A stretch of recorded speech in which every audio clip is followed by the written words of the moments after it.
the heart of this nation, under skies so blue, there's a spirit that's stirring, values strong and true. from the mountains to the prairies, from the cities to the sea, we stand for liberty, for faith and family. We're diving deep into the heart of what we believe. Welcome to the Deep Dive. Today, we're taking a closer look at the Jeffrey Epstein story. Specifically, its sort of lingering shadow over the U.S. Virgin Islands. That's right. We're using a recent article from Real Clearwire by Fang as our starting point. And our mission here really is to unpack what's still going on, to move past the initial shock of his crimes. Exactly. We want to understand the ongoing consequences, the questions about potential corruption, transparency, or the lack thereof, especially with settlement funds.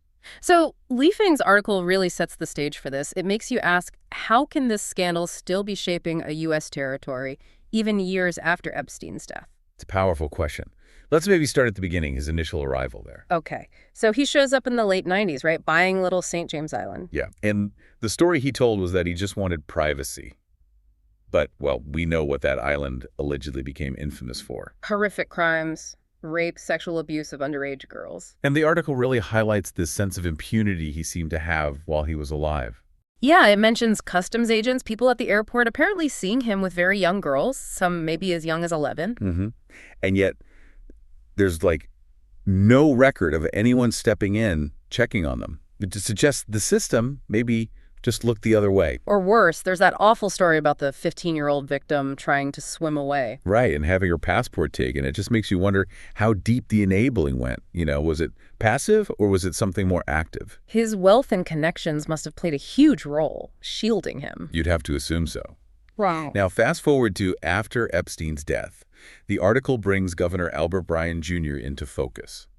This is where it gets really complicated. Bryan previously headed the agency, right? The one that gave Epstein's company those enormous tax credits. Enormous is right. Nearly $300 million. And the justification was biomedical and financial informatics. Which sounds kind of vague. Suspect, even. It definitely raises eyebrows. It suggests Epstein wasn't just living there. He was potentially being, actively courted by the local government. A deeper connection. And then Bryan wins the governorship in 2018. The article says, allegedly, with help from Epstein and his team. Mm-hmm. And after that, he apparently pushed for a waiver for Epstein. A waiver from the sex offender laws. That's what the reporting indicates. You put those things together, it certainly makes you ask about influence, doesn't it? It absolutely does. And then there's the timing of other things. The attorney general leading the cases against the estate, she gets fired. Right. And the big case against J.P. Chase. It just sort of ends abruptly before more discovery could happen. Which makes you think, what might have come out if it had continued? Exactly. What was potentially being kept under wraps, especially concerning the bank's ties to Epstein and maybe, officials in the USVI. Okay, so that brings us to the settlement money. A huge amount, nearly $250 million. Yeah, from Epstein's estate, J.P. Morgan, Leon Black.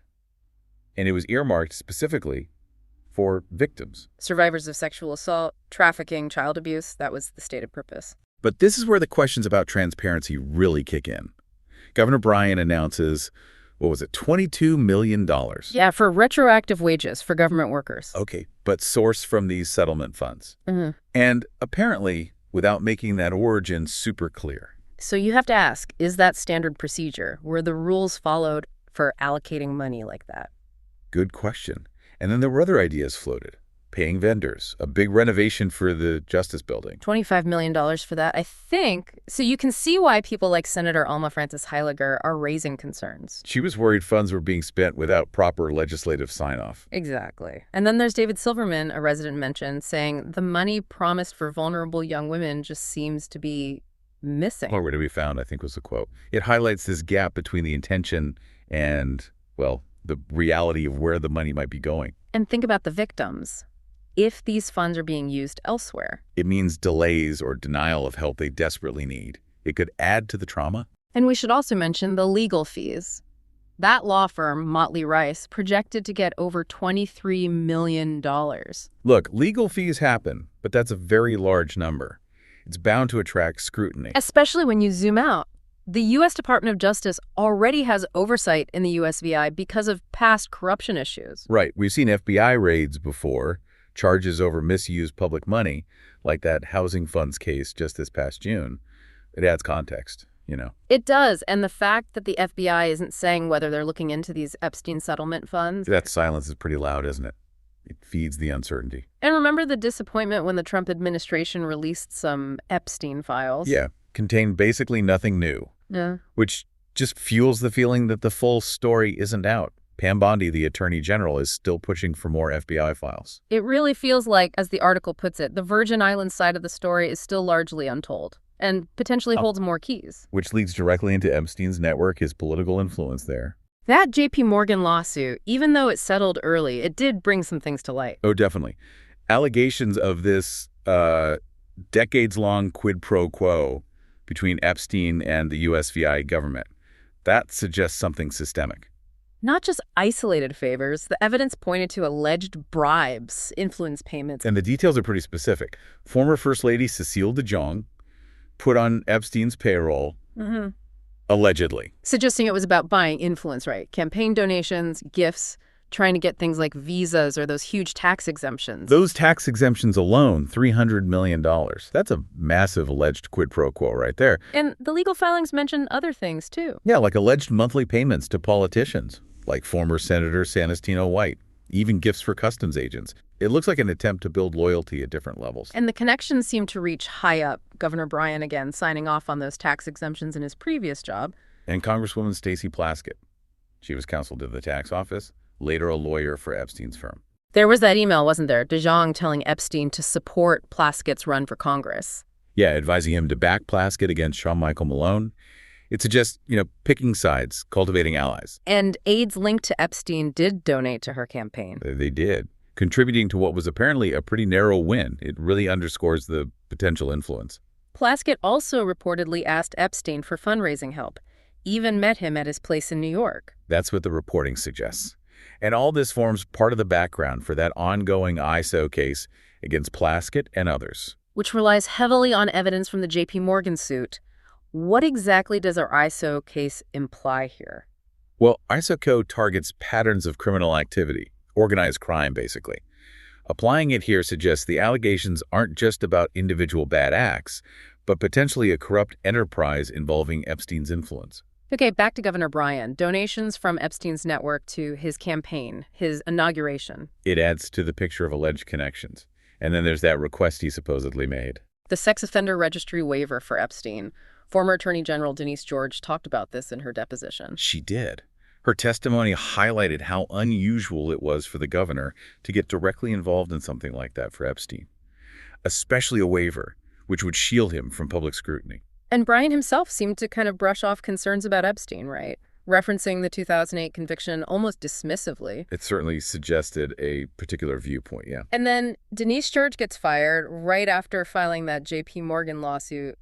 The timing. The timing is very conspicuous, and J.P. Morgan was threatening more discovery, deposing the USVI elite.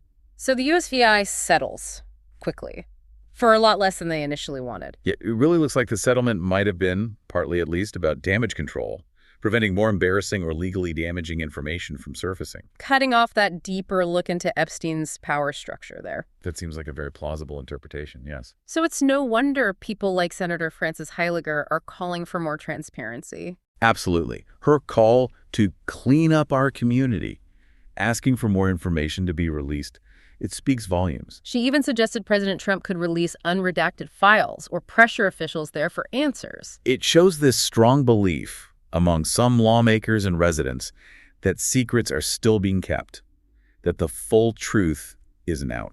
So if we tie this all together, drawing from that real clear wire piece, the Epstein story in the USVI is definitely not over. Not by a long shot. It's tangled up with questions of political influence, potential corruption, and this really opaque handling of money meant for victims. And for you listening, hopefully, you now have a clearer picture of just how complex this is. It goes way beyond the initial headlines. It's about the intricate connections, the questions that still hang in the air, demanding answers. Exactly. So maybe here's something to think about. Given everything this article suggests Epstein's deep entanglement with officials, the ongoing questions about the settlement funds, what does that tell us about the chances for real accountability, for actual healing? Right. What else needs to happen to get transparency, to ensure justice for the victims? And what does it say about how hidden power can just block the path to justice? It's a tough question, a sobering look at the fight for transparency, even years after crimes like these come to light. Deep dive in the building. UK, what really good? Let's dive in.